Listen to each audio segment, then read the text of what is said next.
Business people, lots of ideas. You need some advice, come right here. Dreams with leaders is here.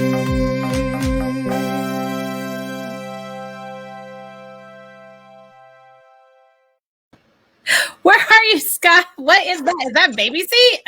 It is a baby seat. I'm in my bathroom back like when we started the show. So kiddos are home. So I got to lock myself. We're double doors. They can't get to you. How are you doing? Oh man, it's been a day. It's been a day. I've got half of a green screen. It was going to look like I had a fancy house with a fancy Christmas tree, but then my camera went out and I only have half a green screen. And I have to tell you how lucky you are that you have little kids. Do you know why? I do, because if they're older, it's very hard.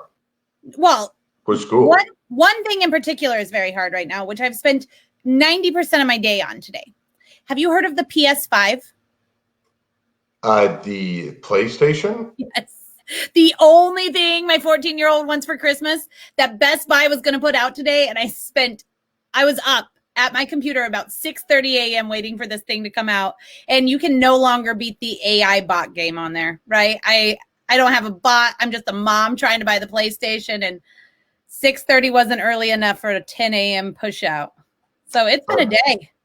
I know it's a big deal because when the president of Lever One and a Women Who Mean Business, Erica Brune, is posting on Facebook, hey, can anyone get me one? And people are trying to bid on it with the Big Brothers Big Sisters live auction that you were part of a record-breaking year. You know it's a big deal.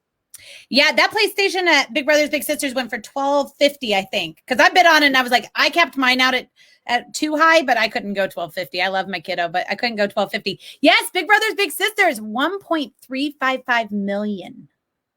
So, Aaron, I'll tell the guest, if your total would have stood 4 years ago, you would have been the overall #1 fundraiser. But because Michael Lawrence, the CEO of Big Brothers Big Sister, and his amazing team have created such a behemoth of an organization, they've done very, very well. They've grown a lot, like our sponsor, Bank of Blue Valley. Right. It was insane. Like, it was an amazing event. And actually, Tyler, that was on the show a few weeks ago, him and his partner came in second. Our buddy Brian Hardy, they came in third, and then Chris Colquist came in first. So those guys dominated. They did so well. So, hey, we got to talk real quick about next week's show. And then we're going to talk about Bank of Blue Valley, and then we're going to bring our guests on. So we kind of talked about this, but we didn't do the details. So I went ahead and made some executive decisions. You ready? Okay. First of all, before we tell you this big surprise, get on here and tell us if you're watching on Facebook or on LinkedIn, who you're excited to see today. And if you're going to tune in for this huge fun week we're going to have next week. So first of all, you want to tell them who one of our guests is going to be next week. Santa Claus. I'm so excited. Straight from the North Pole. We've never had someone from the North Pole on before. Yeah, well, the trains are working during COVID. They're essential. So he's coming down. We're very excited about that. And we thought since we're having Santa on, we should have an ugly Christmas sweater contest. So Scott and I will be in our best ugly Christmas sweaters. As soon as I find where I put mine last season, I'm going to have to buy a new one. I have like 20. This is my favorite excuse to buy a new one. And we're going to ask you in the comments to tag your Christmas sweater. That day, we are going to pick the winner, and you are going to get an e-gift card delivery. We'll tell you from where next week, but it's going to be, we're going to support local for that. So make sure that you show up next week in your best ugly Christmas sweater. Get ready to take a selfie. And when we say post them, you're going to post them, and we're going to pick one that day. Yeah, I mean, I can go to the bathroom right there. I mean, my closet's right there. So, I mean, I'm set. I'm set. Ready. I'm ready to introduce our guest and get this music going, but I love it. All right. So you're going to do the introductions, because I've actually only met one of these guests before. Ooh. Yeah, pretty exciting stuff. So let me get this music going. Talk about our sponsor for a second. So Bank of Blue Valley, it's something a lot of you may not know, is a top 5 largest banking and financial institutions in Kansas City. They've helped countless businesses during their PPP, as long as helping them with a wide variety of services. Wendy Reynolds pops on in the middle of every single one of our shows, and she's the CEO of the bank, to ask our guests a question. So we're completely thrilled that Bank of Blue Valley, Sean and Felicia, who Aaron and I work with. And, I think it just says a lot about an organization that wants to touch everyone in Kansas City all throughout the metro. So we're really lucky to partner with them, and we're ready to get the show going. All right. And Angie says, is Scott really sitting on his toilet? Yes, Angie, he is. That is Scott Havens for you.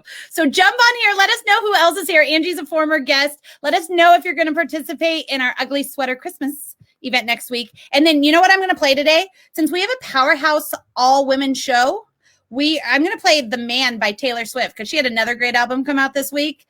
And this is one of my favorite songs about being a woman in business. So you ready? Ow! Let's go. I would be cool. They'd say Number one, I would say ladies first, but it's all ladies. Adriana Bates. for me to do. I'm unmuting myself. Hi, guys. Maybe thinking more of a Number two, Annie Rector.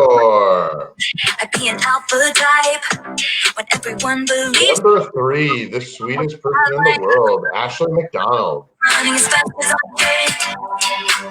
Wondering if I The queen of brand, Kim Yates. Hi, guys. I would argue Kim is one of the sweetest people in the world, too. Very true. Well, it helps that I work in the chocolate business. Well, I knew you were in a different business, and you were very sweet then as well.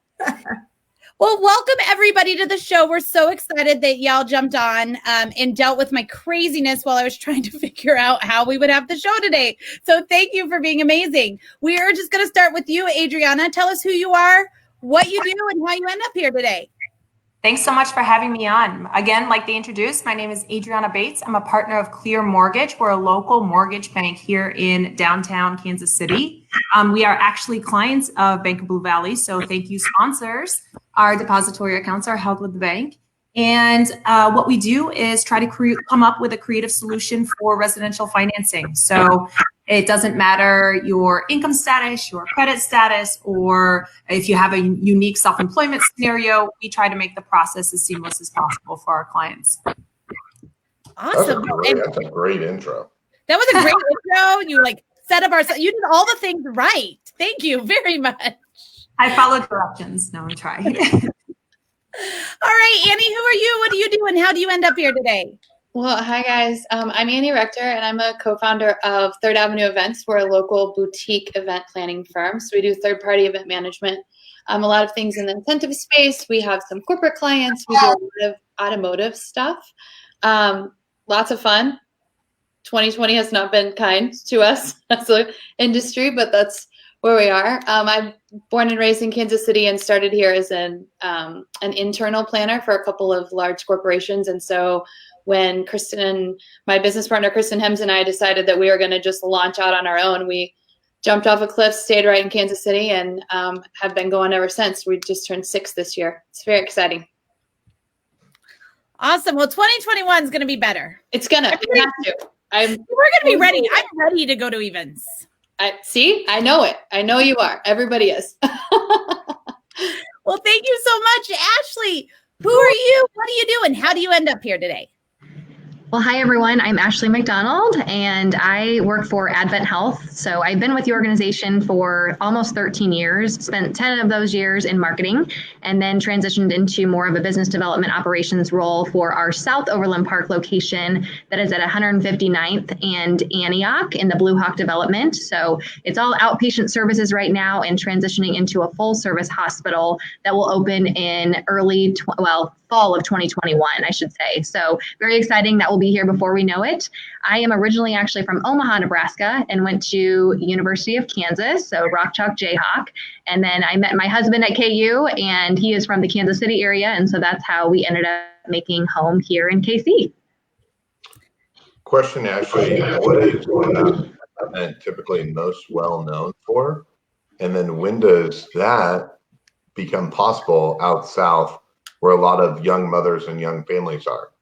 I appreciate that question, Scott. So, I have to say that I would assume and hope that most people understand that AdventHealth is formerly Shawnee Mission Health or Shawnee Mission Medical Center, going on over a year now of that brand change. But to Scott's question, so, we are known for delivering babies in Kansas City, even though we offer the full spectrum of women's health services as well as a variety of other healthcare related services. So we are pleased to announce I do get that question quite often for South Overland Park. Are you going to deliver babies at the new hospital? And the answer is yes. So very exciting to be able to extend those services and extend our women's health brand to this community. So thank you for that question, Scott.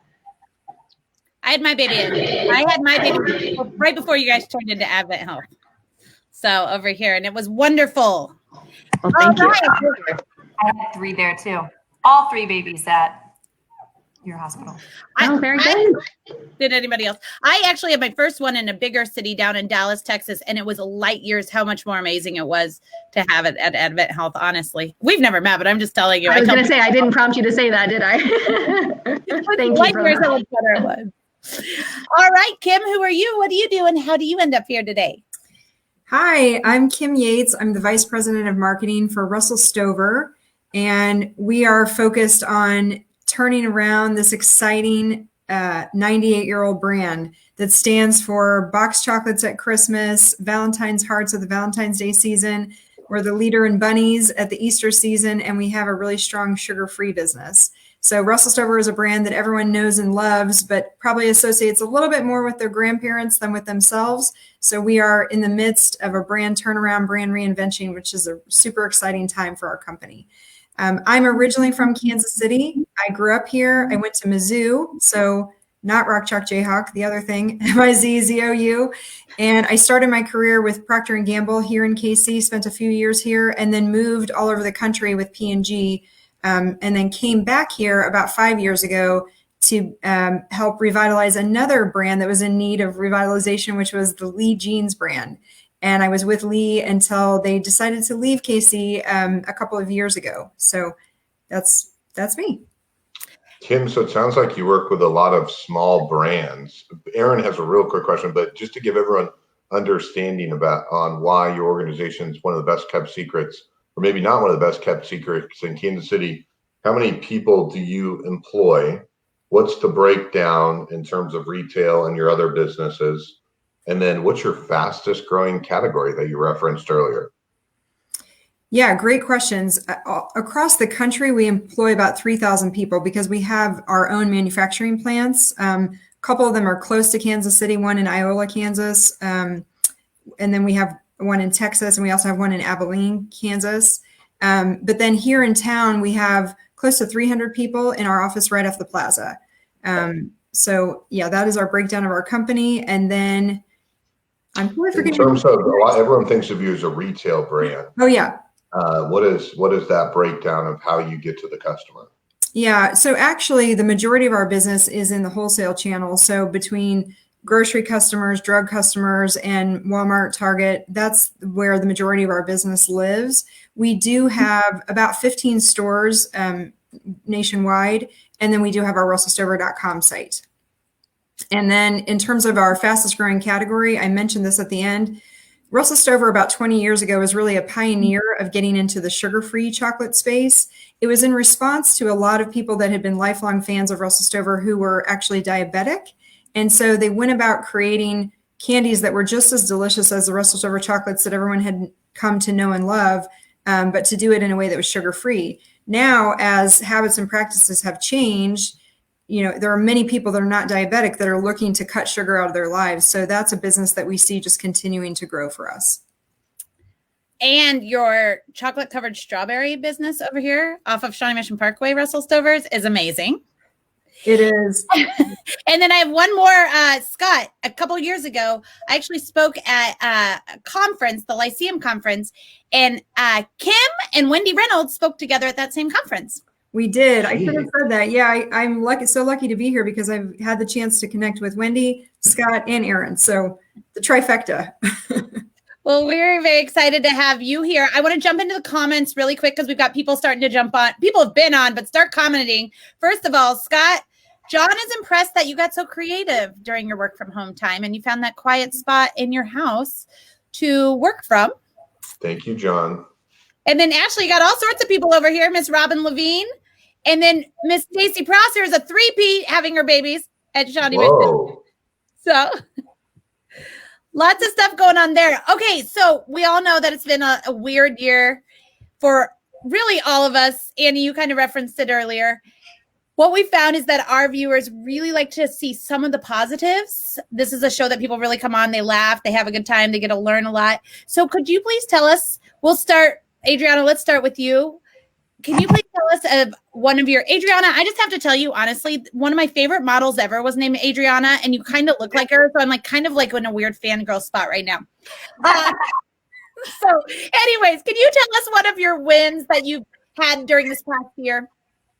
Actually, I am, like I said in the very beginning, in my very fast elevator speech, which I totally botched because I didn't tell you where I was from. I'm originally from the East Coast, which is why I speak so fast. So I have to remember when I'm in this Midwest cadence that I do have to kind of slow down a little bit. But like I mentioned, I am in the mortgage world. And unlike most industries, we had one of our most stellar years, which is very exciting for us. So we were able to not just maintain our production from the previous year, but outpace that by over 100%. So we actually doubled, which is great. We didn't have to lay any employees off. We actually went on a hiring frenzy, which was amazing.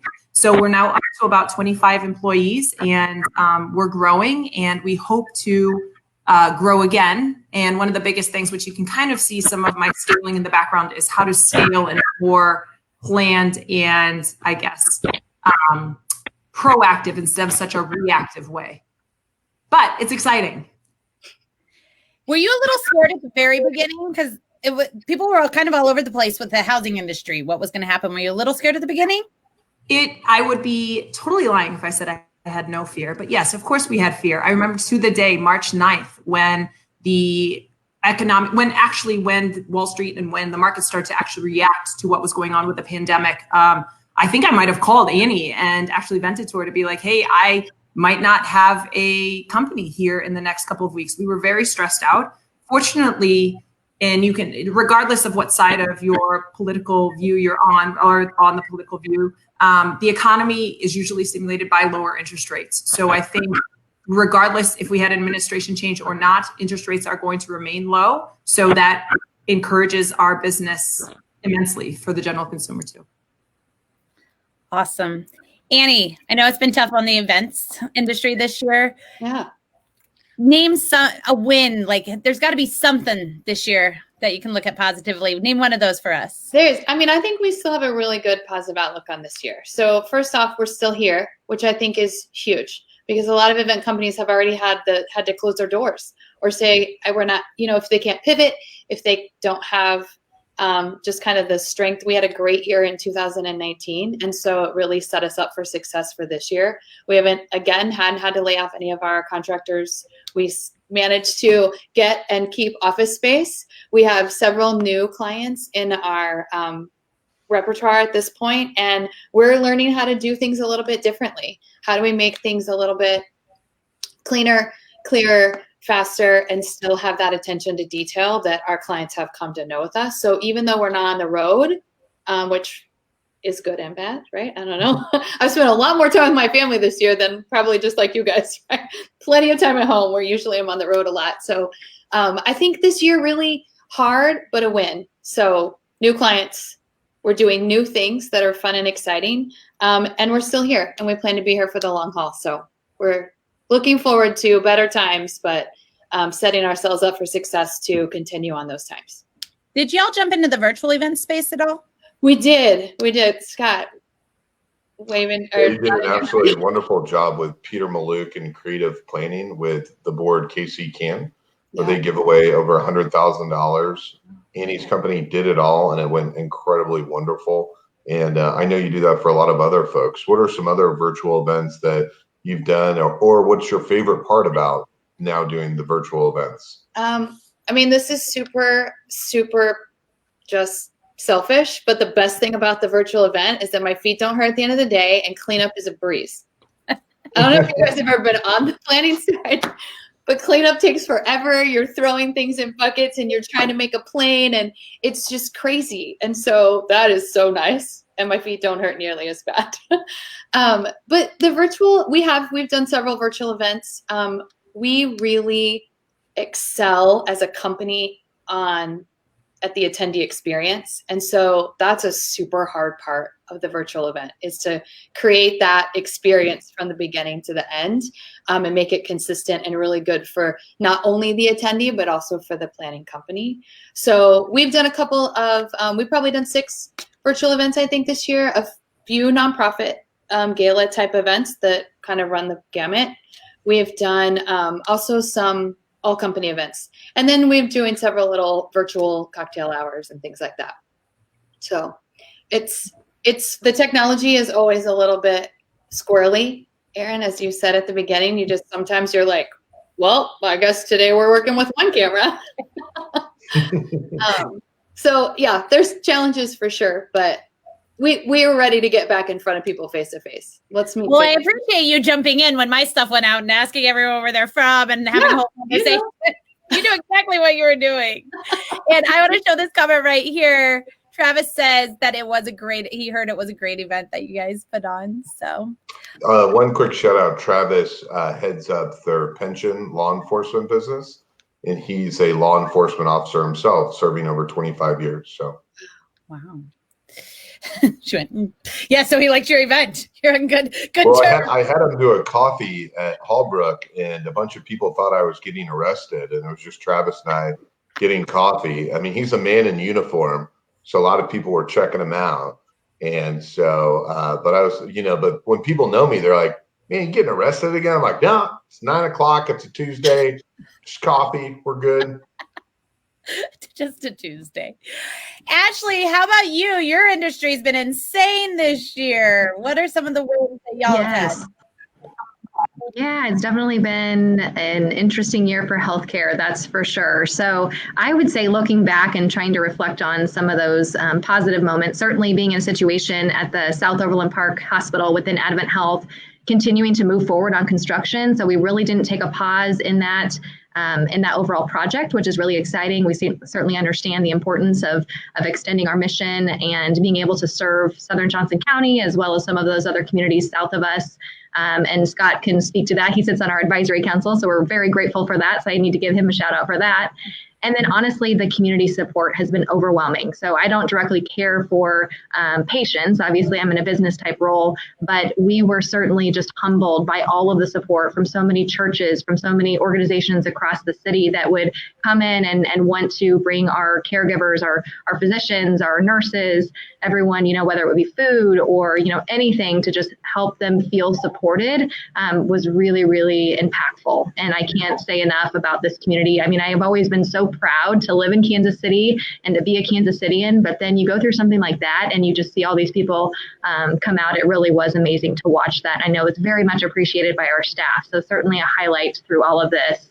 And then I think, certainly this has forced us to innovate more so now than ever across all hospitals, not just unique to AdventHealth, Shawnee Mission, or AdventHealth Kansas City, but, you think about us having to be creative in terms of how we offer that healthcare service and telehealth and some of those other things that will make it more convenient for the consumer going forward, and some of those things that aren't going away that I think will be a positive in terms of how healthcare is delivered going forward. I love telehealth, and I was doing it in 2019, and people thought I was crazy, but I feel like now everyone's into it, right? Right. It's a lot more convenient, not having to sit in a waiting room, and just certainly just from a time standpoint too. So there's certainly a positive to that for sure. I love it. Awesome. Okay. Well, Kim, what are some of the wins you all have had this year? And also I want to tell you, we were talking about earlier being there with the sugar-free. Robin and Stacy both really appreciate your sugar-free desserts. Oh, I'm so glad. Side note, I'm a little geeked out that our audience is such heavy hitters today. I always get intimidated when Stacy watches, because I'm a huge fan of the Business Journal, and I always encourage everyone. They're super nice to us, but people should get around the holidays, they always have their annual membership on sale. So just a quick shout out. And I know Kim and Ashley do a lot of work with them. So Kim, sorry to interrupt, but you're getting a lot of good PR there. Oh yeah, that's great. Yeah, this year has been full of ups and downs and things that are good and things that are not so good. The thing that was great for us as soon as COVID started, everybody ran out of toilet paper, and they also started feeding their faces like crazy at home. So that was very good. If you were in the chocolate business, if you were in the baking business, we've seen the chocolate business up 10 to 20% week on week versus the previous week last year, really since COVID started. Now it's getting a little different now in the Halloween and holiday season, but up until that point, people were truly hoarding snacks at home, and that was very good for us. Some other things that were good for us, I'm sure everybody watching and everybody on this panel has experienced this. Even I had only done a little bit of online grocery shopping myself. I don't know why I hadn't done more of that, but I was actually in charge of that part of our business. And so I started doing it. And then when COVID hit, of course, we were just doing online grocery shopping all the time. So we've seen such a huge uptick in our e-commerce and online grocery business that has kind of catapulted that shift. Everyone keeps saying things like, what is the biggest driver of a more digital presence in your company? Is it your IT lead, or is it the COVID disease? And it's been COVID, right? That's been the catalyst for that. So a lot more online grocery shopping, a lot more e-commerce shopping, which has been great. I think people also talked about just the ability to be in this virtually connected world and how it enables some things. So we have wanted to share more of our innovation with our customers, and really wanted to bring our head of innovation, our head of R&D, our head of our head of marketing, our head of sales, all together to share with our key customers, hey, this is what we have on the horizon. But pulling that off when you have to travel around the country, whether it's Fayetteville to see Walmart or go up to Chicago for Walgreens, et cetera, that can be tough. But we've been able to have those meetings virtually and bring our customers along with what we have coming next. So that's been really fun. And I guess the last thing I would say is, we didn't have any of this technology within Russell Stover before COVID started. In fact, we got Microsoft Teams as a package like 10 days before COVID hit. And thank goodness, because I don't even know how we would have gotten business done, but suddenly we have all these platforms we're connecting. So our teams, in a way, I think have been working harder than ever, which I think is a little bit bad by this time of the year. I think everyone has fatigue and they're ready to just check out, but I think we've been really productive. So if you're out in stores this holiday season, we've got new Russell Stover gift box packaging, which started last year, but it's continuing this year. And then we have another brand in our portfolio called the Whitman's brand, which is a 178-year-old brand. And that used to have a cross-stitch needlepoint look to it. So it was a little bit dated, but it's taken on a whole new look. And we're seeing that take off in our holiday season. So we've had lots of wins. We're excited. I mean, Kim, did you strategically pick this episode right before the holidays? I think everyone else is going to go buy your product, but I remember we asked, but was that strategic on the time of the year, or this is just how the calendar worked out? Well, I'd like to tell you, Scott, that I was that smart that it was strategic. Yeah. I think it's just how it worked out. But yeah, this is Cool. Everyone go buy Russell Stover and Whitman's chocolate, please. They make great gifts. They sound like great gifts, and they're right by my house, so I definitely will. And the chocolate strawberries, they're so good. All right, listen, we are already getting a lot of questions. We're going to jump into Wendy's question here in a second, but I want to encourage people, if you want your question answered, we got a lot of people watching. Get it in here so we don't run out of time. Miss Jennifer Dehan, a prior guest, said she was late to the party, but she's happy to be here. And we've got quite a few things. It even looks like, Adriana, it looks like someone from your office is asking questions. So we're going to get to that in just a second here. But first, we love when Wendy Reynolds joins us and asks a question. So we're going to start with her question. And here we go. We'll defer to you right after her question, Adriana. We'll defer to you and go in the same order. So here we go. What do you think are the biggest challenges your industry will face in the next 5 years? So one of the biggest challenges is something that we can't control, which will be what will happen to this housing market for us in the mortgage world. There are quite a few people that are expecting a shift. Some are rumored to believe that we're in a pseudo COVID bubble. I don't technically believe that to be true. There are a lot of things that have changed since the 2008-2009 crash, if you will. So I don't necessarily think that we can expect that type of shift to happen. But I do expect with the housing market to not necessarily keep appreciating at the same rate that it is that we will see a housing shortage shift. How about you, Annie? I think we're going to face a couple of different challenges. I think in the immediate right now, we're facing the challenge of how do we not only get people safely back together, but how do we make them feel comfortable doing so, right? Because it doesn't really matter if technically we can all get together if people aren't comfortable doing so. So I think that's going to be a big one. And then I think it's going to be managing hotel expectations and finding dates for events when the doors open and people just are like, I'm ready. I'm on a plane. I'm going. I don't care if you're there to meet me or not.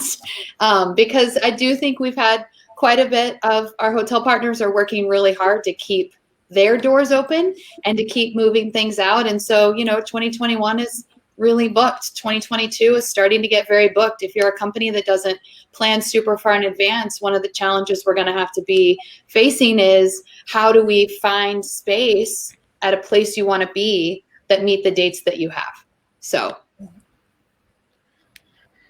Well, I'm ready. I'm ready to go to all of those events, right? Going. I'll go every night. Just put it on another night. I'll go that night too. Yeah, I'm there. How about you, Ashley? What are some of the challenges you see coming down the road in healthcare?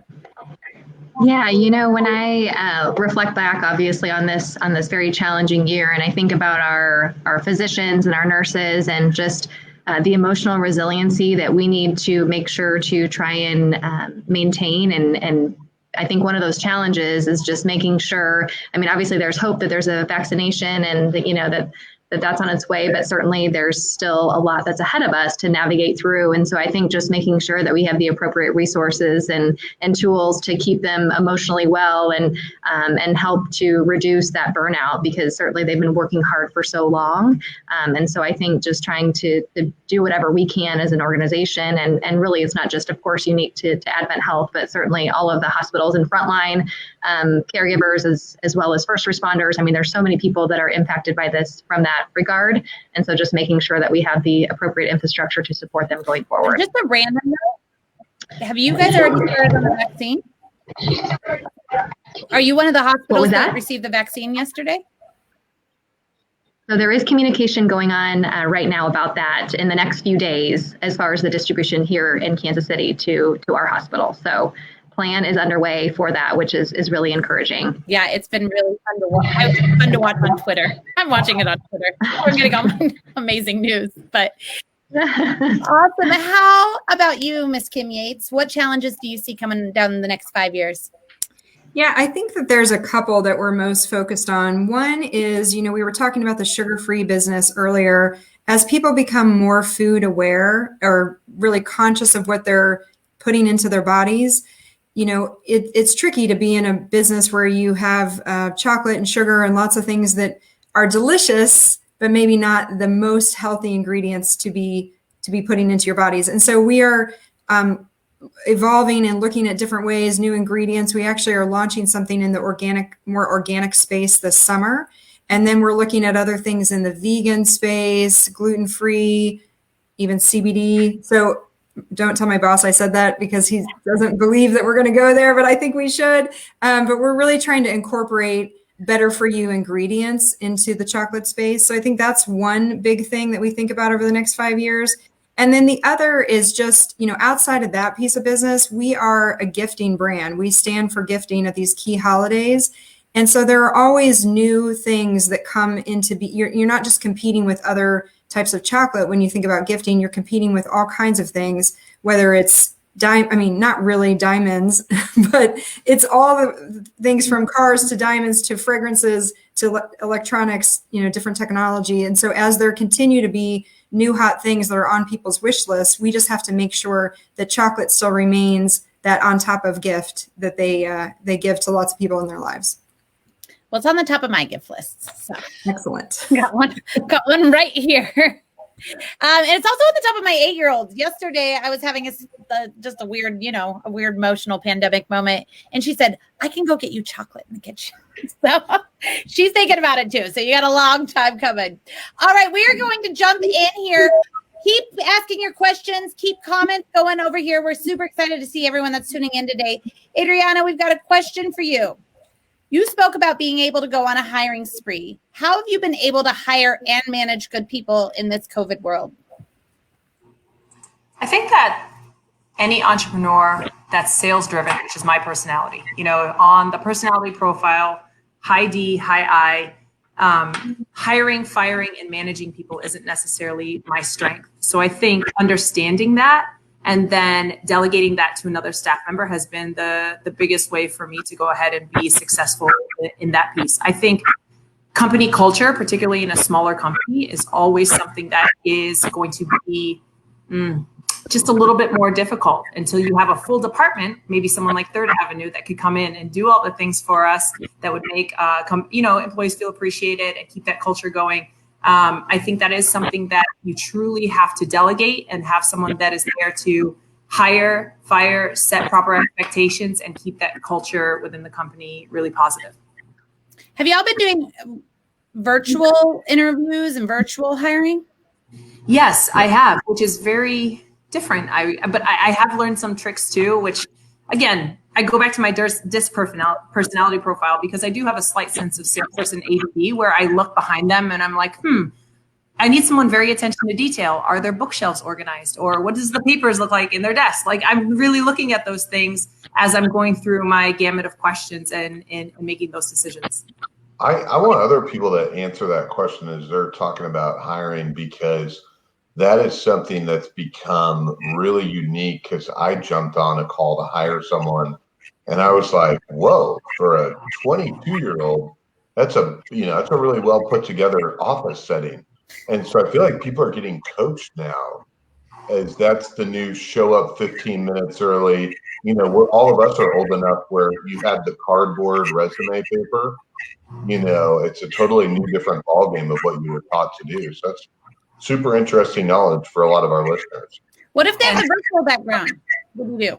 I don't like the virtual background for when I'm doing an interview. I don't appreciate it because I do want to see what their true workspace is going to be. And for us, a lot of our employees are working remotely right now. So I want to hear if there's dogs barking in the background. I want to see if their technology, if their internet is strong enough to hold the bandwidth, because we use Microsoft Teams quite a bit to communicate. And another big thing is that I also look at their social media profiles quite a bit. So I want to see what they are posting out, because whether they want to or not, they are going to be a representation of our company. And I want to make sure that they're PC. Has anyone else had to virtual hire throughout this? Kim, what's your experience been? Yeah, it's been interesting. I think you're still able to conduct a quality interview in a virtual way. But, I had a friend of mine whose husband had been looking for a job, and he's quite a tall guy. He's quite impressive when you see him in person. But I think he realized along that process that some of that just gestalt and height and that presence that he had may not have been felt on the virtual screen. So I think lots of people are working through, all kinds of things. I've seen different members of my team even change the background of their walls to look more professional. And, there's been a lot of coaching about selfie lights and different kinds of things to make you appear stronger on camera. So I think all of those things go into the new normal of hiring in this way. And you've always got to make your personality a little bit more than if you were in the room with them, right? That's always my tip I put out there that Scott loves. He talks about it a lot. So, Ashley, have you guys been doing a lot of hiring during this? I know there's certainly been some hiring, and obviously the position that I'm in at our South Overland Park campus, we're ramping up for kind of that overall timeline, starting to hire for the new hospital, because it will bring about 200 equivalent full-time jobs. So certainly one thing that I would add to is just, and I think you were kind of maybe speaking to this a little bit, Erin, just in terms of making yourself, being a little bit more, so it's harder to read the body language, right? So I just feel like you have to be in tune with more of what's being said versus like if you're in person, it's harder to see the body language. So I think that also adds kind of an interesting dynamic to doing interviews and even just meetings in general when you're doing them virtually. So the number one most TED Talk also is the number one TED Talk where he moves his hands the most. And so I think it really has something to do with people keeping like focus because we're all so used to so much stuff. So there's look, people are learning tips from you guys today. All right, Annie, we're going to skip you on the hiring question because we got another great question over here for you. From a great former guest and fundraiser himself. Mike's actually not been on the show yet. Mike's never been on the show? Mm-mm. Man, he's going to beat us up.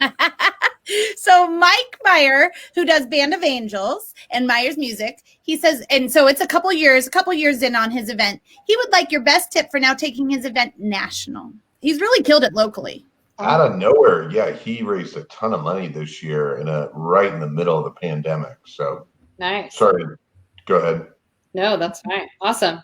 I think that the biggest tip is to know who you want to attend. Who's your ideal attendee? What do they want out of the event?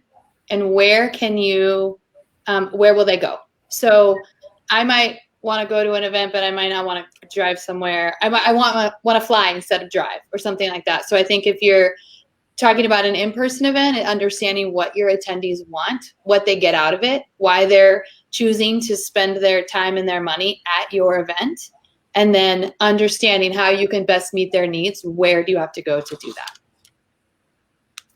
Do you think that it's easier to drive the event nationally when you do virtual or in person? I think it's probably right now it's going to be easier to drive it virtually because it costs less for more people to attend from a virtual standpoint. So from the attendee standpoint, it's a lot easier to just hop on a Zoom call from my living room or my office and listen to sessions or participate in a panel or something like that than it costs time and money to go somewhere in person. And so to get backing, I've seen a couple of the events that we do, they have gone virtual this year and their attendance has gone tripled. And so I think when they go back to a physical presence, they're going to have a lot more people that want to attend because they've already seen the value of being there face-to-face. Or I'm sorry, of being there virtually. I have another question. I'm currently on a nonprofit board and we have a big event and it's obviously pivoting to virtual, right? Because it's March. How important do you think it is, especially in these virtual events, to have a big name to help pull the events?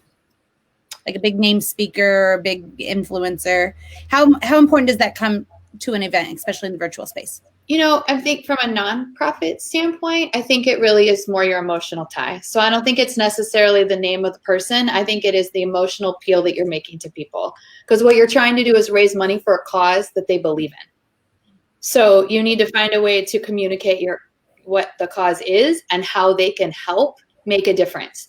Because really, I think even in 2020, more than ever, people want to make a difference in some way, shape, or form, whether that's giving $5, whether it's participating in a panel, whether it's finding an auction item, whether it's donating something else. So I think it's that emotional tie is what I've seen. When you're doing a corporate event, big names make a big deal. So if you want to do a user event or you're doing an event for the public, I think getting a big name obviously makes it a lot easier to get people to attend. As much in the virtual world? I don't probably. The problem with the virtual is that people can attend just for 1 or 2 sessions. So they might say, "Oh, I'll attend this event," but really they're just attending that general session or that one speaker that they've heard and they want to attend. So it's hard. Finding time on people's calendar is hard. Audience acquisition is a huge struggle, So. Yeah. And I feel like, at least for me, I was all about virtual events at first. And now I'm trying to figure out if I'm still like, how long am I going to be into virtual events? Right. I mean, I think the fatigue is real. It is very real. Sitting behind a computer screen and listening to people talk and having the kind of virtual engagement that you don't have when you're face-to-face, it's way different than being at a cocktail hour. It's way different. And it's really hard to recreate that. I did go to the nonprofit Philly Awards and they had what they called were cocktail hours. And they had all these different, like the whiskey room or the martini room. And it was actually really great networking before the event, Yep. which then just, turned into a virtual event or whatever. And I thought that was kind of a cool idea, but that's exactly what you're missing. You're exactly right. Right. And Didn't you win an award at the Philly Award? I did. But there you go. See, Oh, it's the good best you got part was friends there. on here so you can pick up the things you've done. It's kind of like Kim just doing gigantic brands that are iconic throughout the world. So we all have to help each other give shout outs. Ashley, you said that you guys are building out south, right? What happened in between like March and April? Was there any pause? Did you guys double down? Kind of what was the thought process when kind of the world stopped and everybody kind of, I felt like, either went all in or took a big step back? Kind of what was your process and how did your leadership help with that? That's a really good question. So speaking to the construction specifically, we really didn't take a pause. And thankfully, the time that we were where we were in the project when all of this really went down in the spring, a lot of it was happening. It was still all outside, right? So there were ways to make sure that people were at the safe distances and being able to follow those appropriate protocols to keep everyone safe, those who are working on the project. So thankfully, all things considered and reflecting back, we were able to move forward without any pause because of that exactly. So fortunately we were, yes, we timed that. I guess from that regard, it was good, good timing for us and we were able to work through it. So yeah, it did kind of fall perfect, right? It's just started to get nice. I think this next part's going to be a little bit tough where they say it's going to snow soon, guys. And I've got 2 kids at home I'm stuck with, so hopefully not too much. Kim, one of my favorite things is when we saw each other at a gala. That was the last time we saw each other, over a year now. And one of the first things you'd said, because you had just taken your job, I think it was still kind of a secret, but you told me. So I probably twisted your arm, was that you were really excited to take it in. And you alluded to this earlier, to take it into the 2020 to 2021, kind of the next generation, some of the brands on that, and that you were really excited to start taking more of a digital footprint. Is that kind of where you see your specialty? Because you always kind of work with really iconic brands that you take there. Is that kind of your specialty, or do you just happen to keep falling into that? I don't think I set out to do that, but, Scott alluded to, because I worked for Procter & Gamble for all those years, I had the opportunity to work on these giant brands. And the thing about a company like P&G is brands really do stand the test of time. And so when they stand the test of time, that can be a good thing, but what can also happen is they can become irrelevant over time. So my first experience with a brand turnaround was the Old Spice brand. And when I worked on Old Spice, it was old. It was not the Old Spice brand that we know today. And there were some really smart people before me that had set a vision. And then we did some things and took it from number 4 to number 1. And then it went on to do great things after that. And then I landed on the Secret deodorant brand, which again was the number 1 brand, but had gotten old. There was a campaign about Jack and Shirley. I don't even know what that was about. Everything was just old about it. It had worked and worked and worked. And when things work, I think people say, well, it's, if it ain't broke, don't fix it. So things hadn't gotten fixed and they just had become out of touch. I did the same thing with Pampers, which was P&G's biggest or largest brand. And I worked on that at a time when motherhood was changing, the internet was changing motherhood, maternity wear was changing, strollers were changing, everything was changing. And so Pampers needed to change too. So I don't know that it was intentional, but it's kind of become my thing. And I really love, I really believe that brands are almost like people. They have their own personalities and they have a lifespan and they have things that make them great and things that make them not so great. And it's really our job as brand stewards and marketers to nurse them back to health, to revitalize them, to put them in the right path to growth. And I just love doing that. And to your point, it's kind of a combination of so many things. It is very much about understanding your brand positioning and really what does the brand stand for. It's about the innovation pipeline. So having products that make the brand feel new and fresh and different. It's about the marketing and how you communicate to consumers. And Aaron, to your point, increasingly, that's so much in the digital space, right? We're getting messages. It doesn't mean that TV still doesn't work, but we're getting messages in such a 360 way, whether it's on social media, whether it's e-commerce, whether it's PR. Things are just coming at us in a million different ways.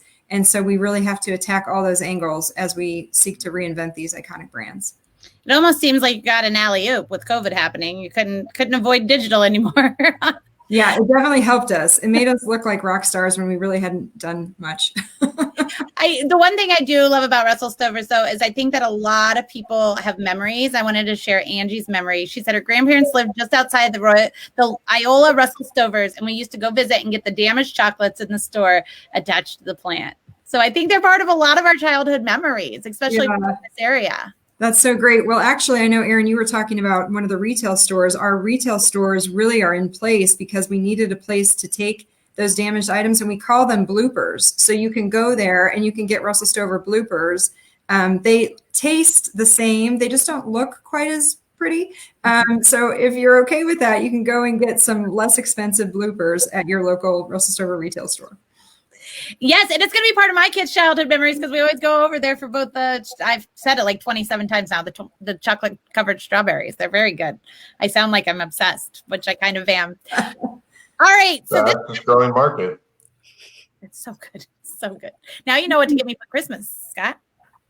Oh, yeah. No, I learned a long time ago I would come home with flowers when I just got engaged and married. Nothing. Chocolate. That I was like, that bought me 2 days out of the doghouse that I put myself in.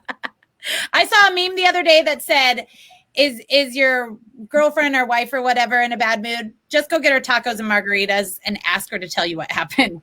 That's all you have to do. Nothing else, man. So I would add chocolate onto that. All right. So I'm not sure I even knew this about the mortgage industry. So I'm pretty interested in this, but I think this question probably goes across the board.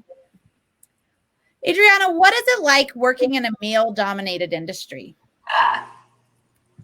I think it's I would say it goes across the board with this. Maybe not event planning, but I might be wrong. And you can correct me if I'm wrong when you go around and get to this answer.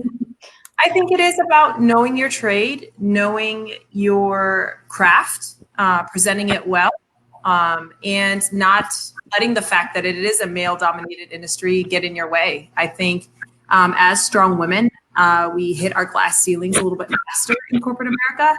So what I always do and what I always tell young women that I'm mentoring is when you hit that glass ceiling, you just break through it. That's what we do. And we do it very, very well. I don't know. I never let it affect me. And again, I think someone was talking about height in presentation and having that. I'm very tall. I'm 6'1" before I put on my heels. So I'm 6'5" when I wear my heels. And I think that helps, because when you do meet some men in person, I'm usually taller than they are. So that also helps. I've had the opposite thing happen to me that I've met a couple people that I met online and I'm 5'2". And they've been like, I didn't realize you're so small.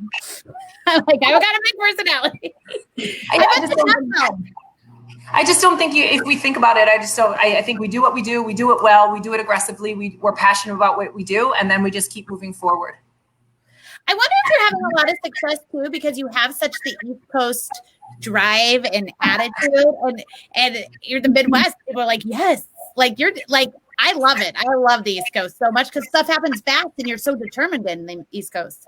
And we don't have a lot of patience. So we're like, all right, it is what it is. Do you want it or you don't? Like we don't have time to like talk about it. I want to be your friend, but I also want to get this done because I've got 3 kids at home. No, I'm just kidding. But I didn't talk about this, but my husband is originally from Hayes, Kansas, which is why we live in Kansas City. So which is crazy, he's 7'1", professional basketball player. So I think our presence together, we're partners in this company. So our presence together also helps because guys also like to be bros and everyone wants to be bros with Sean. So there you go. Well, we're sports reporters, so we know all about it. Erin makes friends with a lot of athletes, and our highest rated shows where we've had 10, 15,000 views are when we have sports celebrities on, and Erin doesn't even know what they do most of the time. She just knows they have a small business they're trying to promote. And oh, by the way, they're in the NFL or the NBA. Mm-hmm. I think we're lucky because I don't know what they do. I don't care. I'm interested in their business. Yeah. Well, I like that. I like that angle. I'm an athlete too, so I like it. Okay, fun fact. I played a sport at KU too. I just didn't pay attention to everybody else's. So we can talk about that offline. Annie, I don't think you're male driven. So I'm going to skip over to Ashley because I have a great question over here I want to end with for you because I think a lot of people are going to want to hear it. But Ashley, let's talk about, I think healthcare is still pretty male driven up in the C-suite, right? So tell us all about that. Yeah, it's an interesting question for the healthcare and hospital, specifically within that industry, just because we do actually have, the C-suite certainly. I think you see more of that male, dominated. Now I do see a little bit of that transitioning. A lot of our directors, managers, of course, you think about a lot of those nursing leaders are female. But I think regardless whether you're within a male-dominated industry or a female-dominated industry, one thing that I really tried to do is just have that internal board of directors. So just have that group of people that you can talk through some of these challenges and because I know that this is something that obviously is somewhat of a hot topic, and just making sure you have that forum and that outlet of people that you can talk to as you're trying to navigate through those challenges within the industry, this topic included. Ooh, what a good answer. And then Kim, I don't know about the chocolate industry, but I know some of the industries you've been in have definitely been male dominated. So kind of what's your best tips? You know what's crazy is I was so lucky to work for Procter & Gamble for half of my life, where it was just a company full of very pioneering women in the 80s and late 80s and early 90s. So by the time I got there was already just this sense of women can do anything that men can do. And I had a rude awakening about 5 years ago, leaving that culture, that bubble that I didn't know was a bubble. And it was kind of in the midst of the Me Too movement, and lots of things were happening nationally that were not so good. And I had that experience in my company when I came here to Kansas City. And I remember talking to friends of mine that were lawyers and bankers and other things, women, and they said, "Oh, didn't you know that this was happening?" So I guess what I was lucky is that women paved the way for me. And I've always tried to pay it back or pay it forward, however you talk about that. As I've gotten ascending roles in my career, I'm really focused on growing and developing women. It seems like from my last role at P&G in New York City to my work at Lee Jeans and now my work on Russell Stover, my teams have been almost fully women. I don't know why. There's no particular reason why. And so I just have been able to mentor and develop and coach women in this industry, which I think is so important. I love that. And I have seen you do that. So I back you up. I watch her do that. All right, Annie. I think that a lot of people want to know this, including me. I'm selfishly leaving this one to last because I really want to know this. I'm so bummed out that we can't do our holiday party at work. It's always our favorite day of the year. But what do you recommend for planning virtual holidays for companies and staying safe and also keeping employees engaged? I think my biggest advice to you is to know what your employees want to do something fun. Nobody likes forced fun, whether you're in person or whether you're virtual, right? So don't pick something that you just are the only one that thinks it's going to be fun. Do something that everybody gets to participate in, or do something that's fun. There are lots and lots and lots of virtual things happening right now. You can do cocktails. You could have a mixologist come. You can learn about wine. You can make cupcakes. You can make cookies. You can decorate cookies. You can decorate a wreath. You can arrange flowers. There's so many things out there that are hobby related or that are something that could draw everybody together. Personally, I love the trivia games. Do an online trivia game. House Party has them. There are lots of virtual platforms for trivia. And if you have somebody that could be an MC, there are a lot of team building companies out there that will do virtual team building type things. You can play games together. There's so many options. Don't let your idea of what you could have done in person limit the way that your imagination will take you to do something virtually. And people, I'm assuming, can reach out to you if they're looking for help on that? Sure. Give us a call. Perfect. All right. Well, we are going to wrap up here. I do want to put this text line up real quick. 913-298-8790. Text Drinks with Leaders if you want a reminder on our show next week. We're super excited about that. And then, do you have anything else, Scott? We're right at time. No, for Aaron, for, you not having the lighting and then me getting caught behind a train in Martin City. This is one of the most well-run shows we've had. And I just really want to thank our guests. I mean, a lot of our guests own very large businesses in Kansas City, and just sent Mike Meyer an invite as well. And I was texting Mitch on my way back. I am in the bathroom, and I was really lucky that when COVID hit, the Business Journal wrote an article on you and me, Aaron. So I really thank Stacy for that. And my secret weapon is I partner with all women, and I've been doing so for the last decade. And so, I'm super lucky. I think, working with working moms is the smartest thing anyone in business can do. And, it's been a huge advantage for my career. And my business partner and I have a top 3 book of business of any business by a woman in Kansas City, and her name's Melissa Oliva. Awesome. Yes, Melissa keeps you in line, so we appreciate that. All right. Well, thank you all so much for coming on today. We really, truly appreciate it. Make sure you get your ugly Christmas sweater ready for next week. And thanks so much for watching, and we'll see you soon. Thanks, guys.